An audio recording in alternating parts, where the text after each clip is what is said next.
tahu-tahu mengundang penceramah radikal.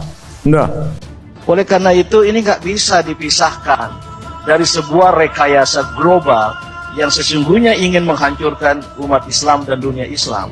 Silakan buka YouTube, saya simak berkali-kali pidato Hillary Clinton mengaku ISIS itu ikut diciptakan oleh Amerika Serikat.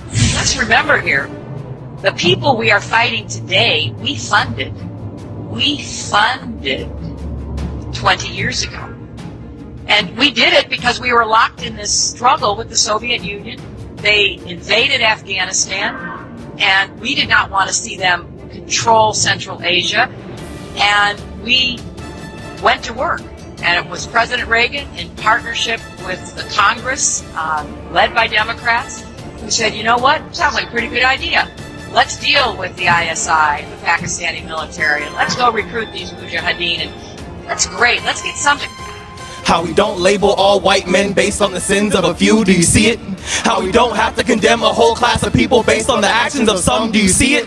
How all the names are different, how all the faces are different, how all the people are different, therefore we should not condemn all Muslims for the radicalism of a group. If you want to persecute ISIS, go ahead, but to persecute ISIS is to persecute those that gave them power. To persecute those that gave them power is to persecute the US government. Do your research. Islam is not synonymous with terror. It is literally submission, it is devotion, it is peace. Terrorism is actually forbidden, and jihad does not mean holy war. It means struggle, it means survival, it means standing face to face with everything that wants to put you in the ground and choosing to be alive. Do your research and stop listening to CNN. Stop trading humanity for hypocrisy. Stop staring at Muslims in the airport. Stop letting your fear drag you into ignorance. Stop supporting billionaire Republicans who want to scare you into murdering the innocent, and start supporting leaders who speak peace in their native tongue. Instead of burning down the mosque, burn down the walls around the pulsating muscle in your chest and realize that we all have one. And lastly, as the customary greeting goes, Assalamu alaikum, peace be upon you. Waalaikum. Kemanusiaan yang adil dan beradab. Oleh karena itu, kalau terjadi kejahatan terhadap kemanusiaan dimanapun berada, harus kita tentang. Betul? Betul? Takbir! Allahu Akbar! Allahu Akbar! Allahu Akbar!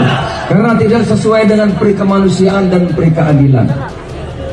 Saudara-saudara, saya tanya, yang radikal itu siapa? Amerika. Siapa yang menghancurkan Irak? Amerika. Siapa yang menghancurkan Libya? Amerika. Siapa yang menghancurkan Suriah? Amerika. Siapa yang radikal? Amerika dan Yahudi. Saudara-saudara, sekarang ini banyak. Jadi tolong Pak Polisi, Bapak pemerintah, jangan terlalu ikut arus menjelek-jelekan Islam. Saat turunnya aku muring-muring. Ada saatnya saya tidak akan diam seperti sekarang. Anggitmu badi apa aku ini kira. Mereka aku bersyukur dan terus no karo awakmu. Aku nibakno Soeharto, aku iso nibakno sapa yang di Jakarta aku gelem. Tapi aku gak ngelakoni iku kabeh mergo aku bertemu dengan rakyat yang penuh rasa syukur, penuh perdamaian, penuh kerukunan tiap hari, tiap malam di mana-mana. Jadi wis kaya ngono kono aja jek nyelek Islam, anggere Islam dicurigai terus. Wong gak ono radikal kok ngomong radikal di Mojokerto. Enggak ono nek kene, Pak. Gak ono. Sing radikal iku pemerintah. Memaksakan pendapat terus-menerus. Nek tak terusno, aku gelem berdebat nasional soal ini. Kata radikal itu ciptaan politik kanan di Amerika dan sekarang diteruskan oleh Cina. Islam pun membuktikan di mana umat Islam mayoritas tidak ada orang-orang kafir dizolimi, tidak ada orang-orang kafir sampai disiksa, dibantai. Itu mereka lupa, mereka tutup mata. Ketika orang kafir yang mayoritas, umat Islam ditindas, bahkan dibantai di zaman yang katanya sudah modern ini. Banyak pembantaian umat Islam ketika orang kafir mayoritas. Sejak kapan umat Islam intoleran? Kalau kita intoleran, nggak ada umat lain, nggak ada orang Kristen di Indonesia. Kalau betul kita intoleran, kenyataannya mereka hidup nyaman, damai di negeri tercinta Indonesia, mayoritas umat Islam. Kita lihat bahwa rejim ini mengalami pembusukan secara intelektual. Nggak ada mutu pikiran. Istilah moderat itu artinya mereka politik Islam yang pro kekuasaan akhirnya tuh. Kalau dia nggak pro kekuasaan maka dia dianggap radikal itu kan. Bahkan dekat-dekat di situ jadi teroris itu.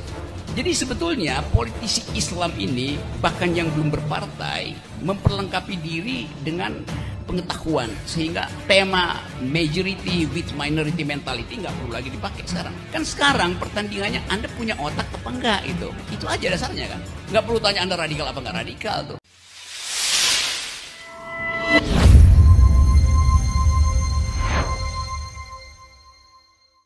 Dituding penceramah radikal, UAS tangkap saja. Ustadz Abdul Somad atau UAS merespon beredarnya daftar penceramah radikal yang viral di media sosial.